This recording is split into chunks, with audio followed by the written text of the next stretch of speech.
누가 더 회사를 책임지는 대표라면 이번 사태 책임지고 물러나지.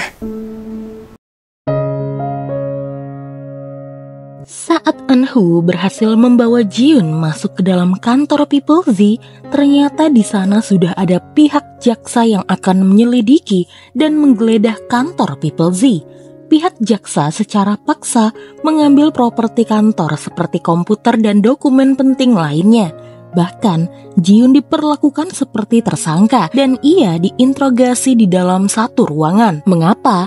Perusahaan People Z yang seharusnya juga korban dari perusahaan Iconic Bio malah seolah dituduh sebagai pelaku. Rupanya, selama ini CEO Iconic Bio yaitu Park Kyung-nam menggunakan nama People Z dan juga Jiun sebagai CEO untuk menarik para investor. Dan diperparah ketika nama Jiun termasuk menjadi salah satu pemilik saham di Iconic Bio. Rupanya, ketika membayar jasa People Z, Park Kyung-nam membayarnya dengan sahamnya. Jiun mencoba menjelaskan jika People Z maupun dirinya tidak tahu menahu tentang penipuan yang dilakukan oleh Park Kyung-nam. Lagi pula, mereka juga mengecek perusahaan Iconic Bio adalah perusahaan kecil namun mulai berkembang. Rasanya tidak mungkin hal ini bisa terjadi, namun rupanya semua kata-kata Park Kyung-nam adalah bohong. Sebagai tim penyidik, dia juga tidak bisa mempercayai penjelasan dari Jiun sebelum penyelidikan selesai. 서에서 조만간 뵙죠. Kyung-ha merasa bersalah mengingat ia telah sembarangan memberikan verifikasi saat Jiun memintanya mencari data perusahaan Iconic Bio. Saat ia menghubungi perusahaan farmasi global untuk mengetahui tentang Iconic Bio, mereka tidak membalas apa-apa. Jadi, Kyung-ha mengira mungkin tidak ada masalah. Ia tidak menyangka malah menjadi seperti ini. Mie heran mengapa seolah-olah Park Kyung-nam menargetkan dan memperalat People Z, pura-pura menjadi perusahaan stabil dan malah menipu investor menggunakan nama Jiun. Seolah-olah ada yang ingin People Z hancur. Ternyata firasat Mie benar adanya. Park Kyung-nam bekerja sama dengan Hae-jin menipu investor menggunakan nama Jiun. Hae-jin tidak rela jika dirinya kalah dan menurutnya Jiun harus hancur lalu People Z jatuh ke tangannya. Park Kyung-nam terlihat gelisah. Ia heran mengapa Hae-jin begitu membenci Jiun, meski memang dirinya lah yang setuju bergabung bersama mereka untuk menjatuhkan People Z. Artikel tentang keterlibatan People Z dengan perusahaan Iconic Bio telah terbit. Jiun pun menerima kenyataan jika banyak kontrak yang dibatalkan sepihak oleh klien-klien mereka. Dan benar, People Z jatuh ke bawah. Saat itu, Jiun lalu meminta semua karyawannya untuk berkumpul.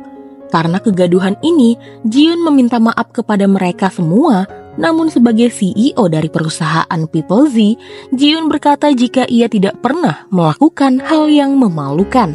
Ia yakin saat hasil penyelidikannya keluar, kebenaran akan terungkap. Mungkin saat ini mereka semua kesulitan bekerja di kantor ini.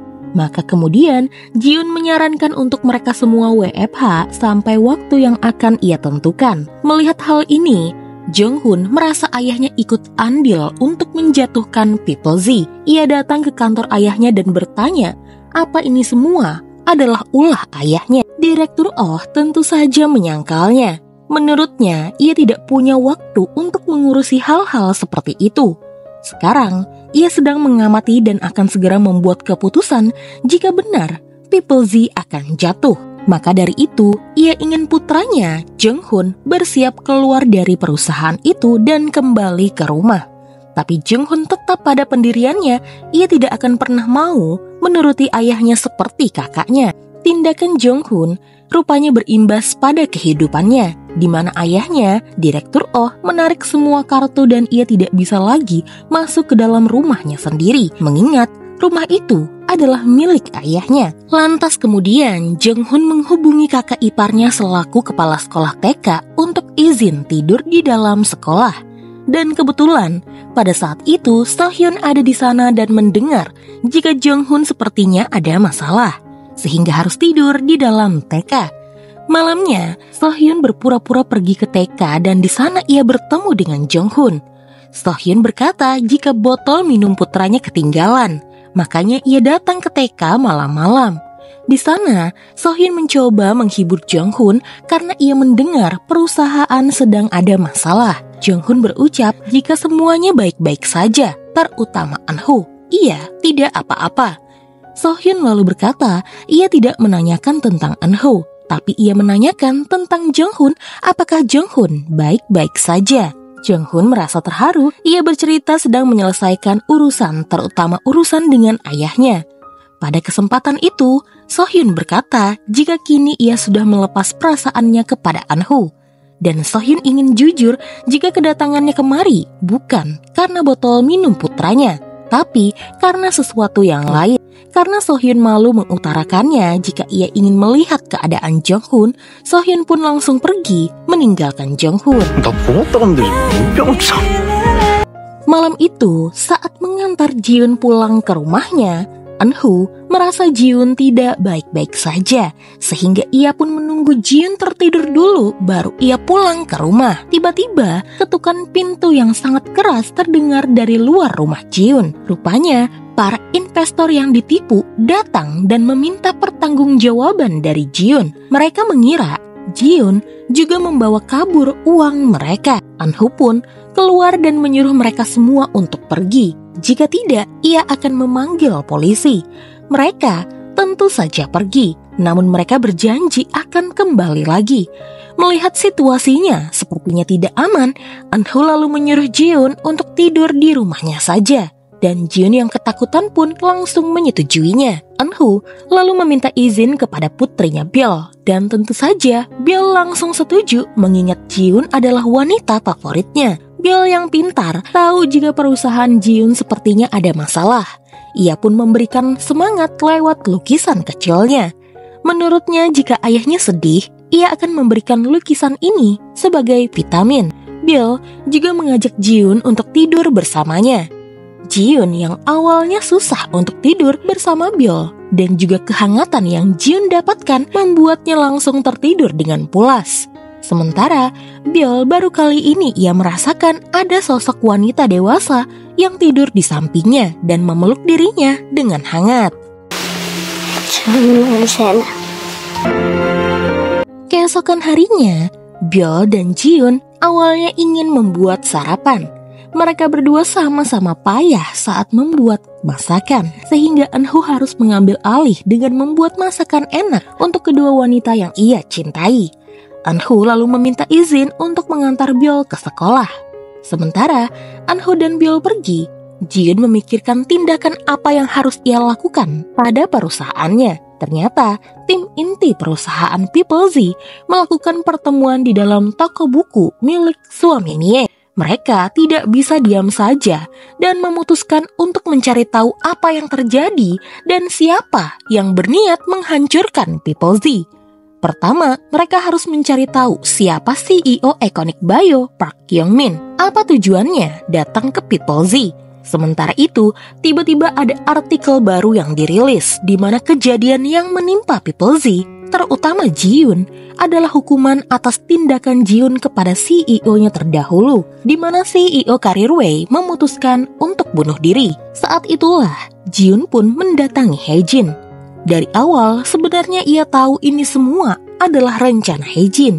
Apalagi tiba-tiba ada artikel tentang kasus 5 tahun yang lalu yang kembali dibahas. Jiun bertanya sebenarnya apa alasan Haejin sebegitu bencinya kepadanya. Apakah Haejin takut jika rahasia yang hanya ia ketahui terbongkar, di mana CEO mereka dulu, Lee Yong-hun, tewas bunuh diri karena melindungi karyawan, padahal semuanya karena Haejin. Haejin berkata hal inilah yang membuatnya membenci Jiun. Menurutnya, Jiun juga sombong dan sok pamer. Dan juga seharusnya sekarang Jiun panik karena perusahaannya akan segera bangkrut. Ia ingin Jiun memohon kepadanya agar dirinya mau menyelamatkannya. Tapi Jiun malah menyombong dan mementingkan harga diri ketimbang nasib karyawan-karyawan yang bekerja di People Z. Hae-jin yakin Ji-yoon sama sekali tidak peduli dengan karyawannya. Dan setelah People Z bangkrut, Hae-jin yakin karyawan Ji-yoon pasti akan meninggalkannya. Ji-yoon lalu pergi ke kantor People Z dan memikirkan kata-kata Hae-jin. Apakah benar jika People Z bangkrut, semua timnya akan meninggalkannya? Tapi saat ia pergi ke toko buku, Ji-yoon malah melihat semua rekan karyawannya bergabung dan tidak tinggal diam. Mereka mencari tahu permasalahan ini dan menemukan fakta jika karir Wei adalah dalang di balik ini semua. 박영민 대표가 커리어 웨이를 자주 왔습니다. 지금 계속해서 박영민 쪽 하고 있으니까요. Namun, saat semuanya sudah terbuka satu persatu, tiba-tiba Direktur Oh datang menemui Ji-yoon dan meminta Ji-yoon untuk mundur dari jabatannya sebagai CEO People Z. Ji-yoon tidak terima karena penyelidikan masih belum selesai. Tapi, menurut Direktur Oh, bisnis ini bukan tentang benar atau salah, namun kepercayaan. Sekali kepercayaan telah rusak, maka akan sulit memperbaikinya. Dan sebagai CEO, seharusnya Ji-yoon bisa mencegah hal ini sedari awal. Makanya, sebagai bentuk tanggung jawab, Ji-yoon harus segera mengundurkan diri demi karyawan-karyawannya. Pada hari itu, Ji-yoon pun mengajak Eun-ho untuk jalan-jalan ke pantai sekaligus menenangkan pikirannya. Eun-ho tahu Ji-yoon sedang banyak pikiran, sehingga ia tidak mau mengganggu Ji-yoon dan hanya memotretnya dari kejauhan. Setelah itu, barulah Eun-ho mendekat dan mengajak Ji-yoon untuk mengutarakan apa yang sedang Ji-yoon pikirkan. Ji-yoon berkata, ia sudah membangun People Z dari nol dan sendirian. Ia berpikir semuanya adalah tanggung jawabnya. Namun ternyata, setelah melihat semua tim bekerja keras untuk menyelesaikan masalah ini di toko buku, dia baru sadar bahwa semua itu tidak benar. Ji-yoon kemudian berterima kasih kepada Eun-ho karena telah menyadarkannya. Lalu, Eun-ho memberikan Ji-yoon sebuah hadiah, yaitu kalung yang cantik yang sudah ia pilih bersama Byul. Eun-ho ingin memberikan hadiah ini di tempat yang indah. Lalu, ia memakaikannya ke leher Ji-yoon, dan Ji-yoon sangat menyukai kalung tersebut. Setelah pulang jalan-jalan, di rumah, Ji-yoon mengirimi pesan kepada semua karyawan jika besok Ji-yoon meminta mereka untuk datang ke kantor People Z. Singkatnya, semua karyawan pun datang dan mereka senang akhirnya bisa menghirup aroma kantor lagi. Ji-yoon menyambut mereka dengan senyuman. Lalu, setelah semuanya berkumpul, Ji-yoon berkata ada yang ingin ia sampaikan. Mulai hari ini, dirinya akan mengundurkan diri dari jabatannya sebagai CEO perusahaan People Z. 대표이사 자리에서 물러납니다. 단 한 번도 말한 적 없지만 사실 말야 난 그날에 이 심장이 뛰는 걸 느꼈어. 처음부터 난 알 수 있었어. 확신할 순 없었지만 이미